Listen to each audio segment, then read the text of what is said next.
नमस्कार, दिल्ली न्यूज में आपका बहुत बहुत स्वागत है। चलिए देखते हैं आज की 25 फटाफट काम की और महत्वपूर्ण बड़ी खबरों को। पर इससे पहले वीडियो को लाइक करना बिल्कुल न भूलें। दिल्ली में फिर बारिश के आसार, 22 अगस्त तक पड़ती रहेंगी फुहारें। राष्ट्रीय राजधानी दिल्ली के साथ ही एनसीआर में हल्की बारिश और बादलों वाला मौसम बना रहेगा। दिल्ली एनसीआर में रुक रुक कर पड़ने वाली फुहारों के कारण अधिकतम और न्यूनतम तापमान सामान्य से कम रहने का अनुमान है। दिल्ली में इस हफ्ते अधिकतम तापमान 32 से 35 डिग्री सेल्सियस के आसपास रिकॉर्ड किए जाने का अनुमान है। दिल्ली में आपका बड़ा ऐलान, कहा डूसू चुनाव में एसएपी करेगा छात्रों की मदद। दिल्ली में आम आदमी पार्टी ने बड़ा ऐलान किया है। आपके छात्र संगठन एएसएपी ने कहा कि जो छात्र डूसू चुनाव लड़ना चाहते हैं लेकिन पैसों की कमी के कारण पीछे हट जाते हैं, उनकी पूरी मदद की जाएगी। संगठन का कहना है कि राजनीति में काबिल और ईमानदार युवाओं की जरूरत है, जिन्हें पैसे की कमी रोक नहीं सकती। दिल्ली वाले एमसीडी और एनडीएमसी को करा सकते हैं झंडे जमा, तिरंगे का सम्मानजनक तरीके से होगा निपटान। दिल्ली में अब नागरिक अपने पुराने या खराब हो चुके तिरंगे को सम्मानजनक तरीके से जमा कर सकते हैं। इसके लिए एमसीडी और एनडीएमसी ने विशेष कलेक्शन पॉइंट बनाए हैं। यहाँ लोग अपना राष्ट्रीय ध्वज जमा करेंगे, जिसका निपटान सम्मानजनक प्रक्रिया के तहत किया जाएगा। दिल्ली में निस्पा सेंटर पर होगी ताबड़तोड़ कार्रवाई, एमसीडी ने कर ली पूरी तैयारी। दिल्ली नगर निगम की चिकित्सा सहायता व जन स्वास्थ्य समिति के चेयरमैन मनीष चड्डा ने कहा कि दिल्ली भर में अवैध रूप से चल रहे स्पा सेंटर पर कार्रवाई की जाएगी। उन्होंने बताया कि उनके पास काफी शिकायतें आ रही हैं कि रिहायशी इलाकों में नियमों के विरुद्ध स्पा सेंटर चल रहे हैं, जबकि नियमों के अनुसार रिहायशी इलाकों में ये संचालित नहीं हो सकते। चड्डा ने बताया कि स्पा सेंटर को दिखा असामाजिक कार्य भी कराए जा रहे हैं, जिसको लेकर गंभीरता से कठोर कार्रवाई की जाएगी। सीबीएसई ने आंसर शीट को लेकर किया बड़ा फैसला, शैक्षणिक सत्र 2025-26 से नया नियम लागू। केंद्रीय माध्यमिक शिक्षा बोर्ड ने बोर्ड परीक्षाओं की उत्तर पुस्तिकाओं को बस 1 वर्ष तक रखने का निर्णय लिया है। बोर्ड अधिकारियों के मुताबिक अब किसी भी वार्षिक परीक्षा की बची हुई उत्तर पुस्तिकाओं सिर्फ 1 ही वर्ष तक रखी जाएंगी और निर्धारित अवधि पूरी होने पर उन्हें नष्ट कर दिया जाएगा। निजामुद्दीन में दरगाह की दीवार छत गिरने की घटना में मरने वालों की संख्या बढ़ी, एएसआई ने किया मुआयना। हजरत निजामुद्दीन इलाके में शुक्रवार को दरगाह शरीफ पत्तेवाली की दीवार और छत गिर जाने से 6 लोगों की मौत हुई। इसमें एक दिन बाद आंकड़ा और बढ़ गया। हादसे में घायल एक और पीड़ित की उपचार के दौरान मौत हो गई। दिल्ली की अनाधिकृत कॉलोनीज में संपत्ति पंजीकरण का दूसरा चरण आज।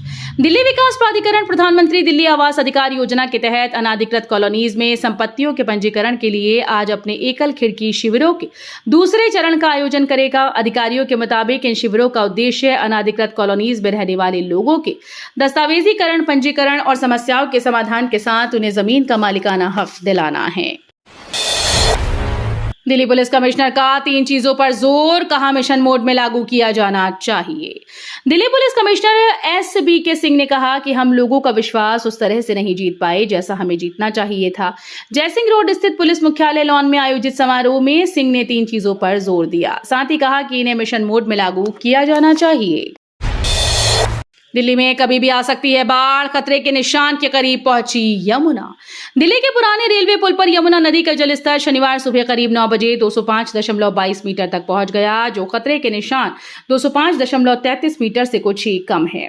ऐसे में आशंका है कि दिल्ली के यमुना के किनारे पर स्थित इलाकों में बाढ़ कभी भी आ सकती है।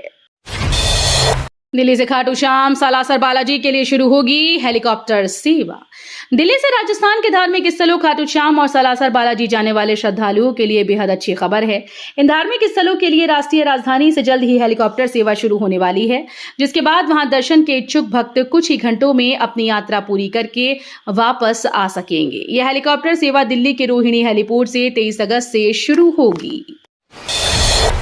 दिल्ली के मॉडल टाउन से बड़ी खबर, पुलिसकर्मी के घर से पिस्तौल चोरी करने वाले 3 आरोपी गिरफ्तार। दिल्ली के मॉडल टाउन से बड़ी खबर सामने आई है। अपराध शाखा ने पुलिसकर्मी के घर से सरकारी पिस्तौल को चोरी करने वाले 3 आरोपियों को गिरफ्तार कर लिया है। पकड़े गए आरोपियों के नाम संदीप, अनमोल और सुनील बताए जा रहे हैं। इनके पास से चोरी हुई पिस्तौल को भी बरामद कर लिया गया। दिल्ली को मिलेगी बड़ी सौगात, 2 घंटे का सफर अब होगा सिर्फ 40 मिनट का। मुख्यमंत्री रेखा गुप्ता ने अर्बन एक्सटेंशन रोड 2 को राजधानी का गेम चेंजर बताया। आज प्रधानमंत्री नरेंद्र मोदी इसका उद्घाटन करेंगे। इस कॉरिडोर में दिल्ली जाम से मुक्त होगी, आईजीआई एयरपोर्ट तक पहुंचना आसान होगा और एनसीआर से चंडीगढ़ की यात्रा भी सुगम हो जाएगी। मुख्यमंत्री ने इसे विकसित दिल्ली की दिशा में अहम कदम बताया और तैयारियों का जायजा लेते हुए अधिकारियों को जरूरी निर्देश दिए। दिल्ली में जन्माष्टमी की तैयारियों में लापरवाही को लेकर 8 पुलिसकर्मी सस्पेंड। दिल्ली के बाहरी उत्तरी जिले में जन्माष्टमी की तैयारियों में लापरवाही बरतने के आरोप में 8 पुलिसकर्मियों को निलंबित कर दिया गया। इसके साथ ही कई अन्य पुलिसकर्मियों के खिलाफ विभागीय जांच के आदेश दिए गए। पुलिस के अनुसार पुलिस कमिश्नर बाहरी उत्तरी जिले में स्थित इस्कॉन मंदिर का जायजा लेने पहुंची थी।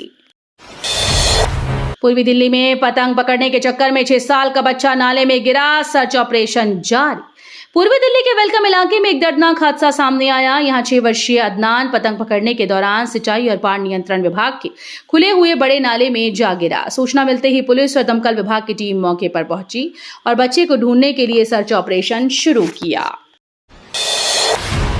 दिल्ली में 14 अरब की ऑनलाइन डकैती, बैंक खाते कर दिए खाली। साइबर ठगी की वारदात पर अंकुश लगाने की सरकारी तंत्र की कोशिशें पूरी तरह से नाकाम साबित हो रही हैं। ठग तेजी से लोगों के बैंक खातों पर डाका डाल रहे हैं। आंकड़ों पर गौर करें तो कोरोना महामारी के बाद से साइबर ठगी के शिकार लोगों की संख्या काफी तेजी से बढ़ी। आपको हैरानी होगी कि बीते 4.5 साल में साइबर ठगों ने लोगों के बैंक खातों से करीब 14 अरब उड़ा दिए। राशन कार्ड वालों के लिए बड़ी खुशखबरी, राशन के साथ मिलेगा 1000 प्रति माह। राशन कार्ड वालों के लिए बड़ी खुशखबरी है। राशन के साथ 1000 रुपए प्रति माह आर्थिक सहायता। भारत में 8 करोड़ राशन कार्ड धारकों को राशन का लाभ मिलता है। राशन कार्ड धारकों को जीवन यापन करने में और सही तरीके से सहूलियत हो, इसके लिए सरकार की तरफ से फैसला लिया गया कि सभी राशन कार्ड धारकों को फ्री राशन के साथ 1000 रुपए प्रति माह राशन के साथ पैसा दिया जाए। सऊदी में मर्डर के आरोपी को सीबीआई ने पकड़ा, 26 साल बाद हुई गिरफ्तारी। सीबीआई ने 26 साल पुराने हत्या के मामले में बड़ी सफलता हासिल की। एजेंसी ने सऊदी अरब में हत्या के आरोपी मोहम्मद दिलशाद को गिरफ्तार कर लिया। आरोपी है कि दिलशाद ने साल 1999 रियाद स्थित एक परिसर में एक व्यक्ति की हत्या की थी। वारदात के बाद वो भारत लौट आया और अपनी पहचान बदलकर नया पासपोर्ट बनवा लिया। दिल्ली में आफत बनकर उड़ रहे चीनी मांझे, बदरपुर में एक और बाइक सवार का गला कटा। दिल्ली में खतरनाक चीनी मांझे लगातार जानलेवा साबित हो रहे हैं। ताजा मामला बदरपुर का है, जहां तुगलकाबाद मेट्रो स्टेशन के पास फ्लाईओवर पर बाइक सवार 30 वर्षीय युवक रजनीश का गला मांझे से कट गया। रजनीश उत्तर प्रदेश के हरदोई जिले के अखिबेलपुर गांव का निवासी है। दिल्ली वासियों के लिए खुशखबरी, राष्ट्रपति मुर्मू ने अमृत उद्यान में शामिल गार्डन का किया उद्घाटन। राष्ट्रपति द्रौपदी मुर्मू ने शनिवार को राष्ट्रपति भवन स्थित अमृत उद्यान में 3 नए गार्डन का उद्घाटन किया। इसमें प्लूमेरिया गार्डन, बरगद ग्रोव और बैबलिंग ब्रूक शामिल हैं।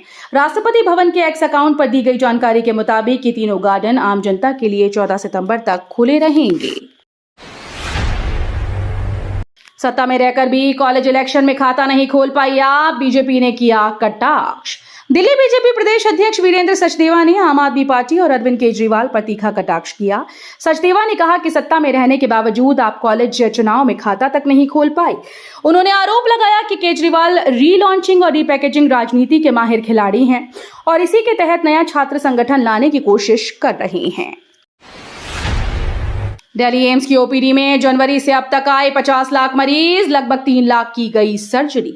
जनवरी से अब तक एम्स में 50 लाख से अधिक मरीजों को ओपीडी में चिकित्सकीय परामर्श का लाभ दिया गया।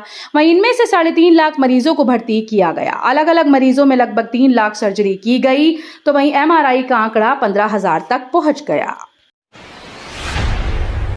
भारत ने ट्रंप पुतिन वार्ता का किया स्वागत, यूक्रेन युद्ध खत्म करने के लिए बातचीत का समर्थन। भारत ने शनिवार को अलास्का में अमेरिकी राष्ट्रपति डोनाल्ड ट्रंप और रूसी राष्ट्रपति व्लादिमीर पुतिन के बीच हुई शिखर बैठक का स्वागत किया। विदेश मंत्रालय के प्रवक्ता रणधीर जायसवाल ने कहा कि ये बैठक यूक्रेन संघर्ष की समाप्ति की दिशा में एक सकारात्मक प्रयास है। सेमीकंडक्टर और एआई पर बढ़ी साझेदारी। भारत और दक्षिण कोरिया ने अपने रणनीतिक संबंधों को और मजबूत करने की दिशा में कदम बढ़ा दिया है। शनिवार को विदेश मंत्री एस जयशंकर और उनके कोरियाई समकक्ष चो ह्यून के बीच हुई बातचीत में सेमीकंडक्टर, कृत्रिम बुद्धिमत्ता, स्वच्छ ऊर्जा और रक्षा जैसे अहम क्षेत्रों में साझेदारी बढ़ाने पर सहमति बनी। दिल्ली की मंडोली जेल में बंद गैंगस्टर ने की आत्महत्या, पुलिस अधिकारियों में हड़कंप। कुख्यात गैंगस्टर लॉरेंस बिश्नोई सिंडिकेट से जुड़ा दिल्ली का कुख्यात गैंगस्टर सलमान त्यागी मंडोली जेल में चादर के फंदे के सहारे लटका मिला। स्वतंत्रता दिवस की रात को गैंगस्टर जेल नंबर 15 में अपने बैरक में लोहे की जाली के सहारे फंदे से लटका हुआ था। आशंका है कि उसने खुदकुशी कर ली।